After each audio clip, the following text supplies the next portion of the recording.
Great things are done by a series of small things brought together. This was said by Vincent Van Gogh.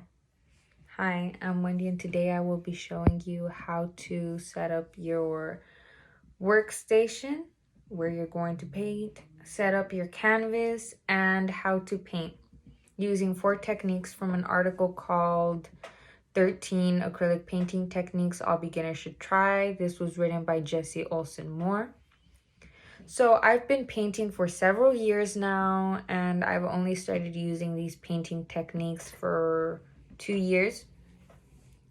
So I'll be showing you how to set up your workplace, how to set up your canvas, and lastly, how to paint. So first, I'm going to tell you what you're going to need and how to set up your station. So you are going to need your brushes. You can buy a pack for like $10, $12 at Walmart or something. But if you want to buy single brushes and do this painting specifically, I am using these brushes. These are flat brushes in a medium, small, and detail size. And these are round brushes. This one's around a medium, and this one's for detailing. You will need a pencil, acrylics. I use this brand. This is around 75 cents at Walmart. I use Scotch tape to keep edges clean and sharp. So I'm using a canvas. This is a 7x5. And then you will always need a jar of water to rinse your brushes in between colors.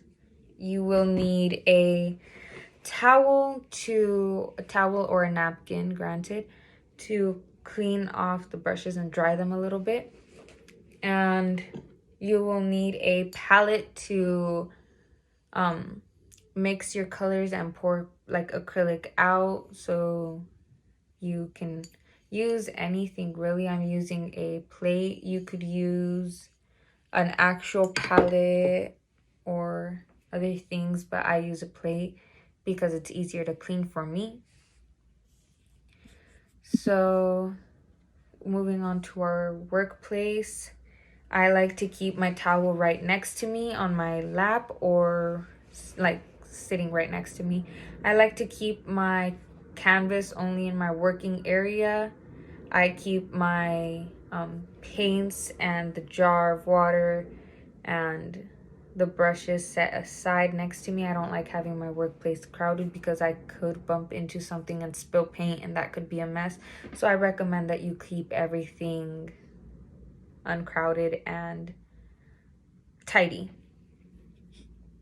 So then we will be moving on to painting our canvas. I will be using one color only, and I will be making it an orange. So now that your paint is dry and you've set the tape down, you have along the lines where your actual painting will be. So you just have to underpaint, and it's basically just a sketch that goes under, letting you know the guidelines of where things will go.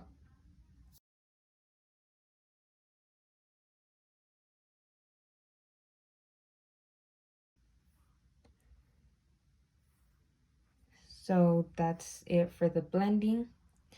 So I will quickly move on to a stippling where I will pour out a bit of white. And I will take this and dunk it in the bit of water just to get the brush wet. And I will start to paint some clouds. And the stippling motion is just going up and down quickly. Since there's a bit of water, not all of it stays on it.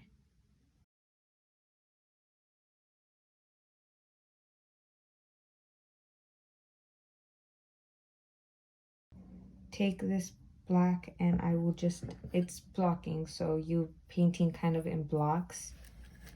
So I will just take this where I wanted it to go, and I will paint on the leaves using a round brush. So art therapy is used to treat people, and for me that's not what it is. I use it kind of to relax myself, but art therapy is a thing, and it is used for patients who have suffered PTSD or have gone through a traumatic event. It's a way for them to express themselves without having to say anything. So this was said in an article called A Systemic Net Review on Therapy and Trauma by Karen Scutin et al. So now we're coming to the end of my video. I showed you how to prep your workspace, what you would need to paint, how to prep your canvas, and then lastly, how to paint using 4 techniques and one that I personally always use.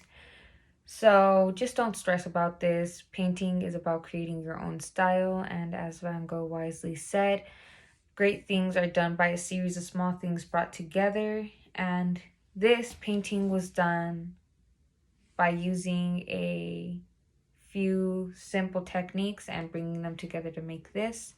So again, I used blending. That was my personal technique, but the 4 that I used from Jessie Moore were stippling, underpainting, color blocking, and washing. So thank you for listening to me. Bye.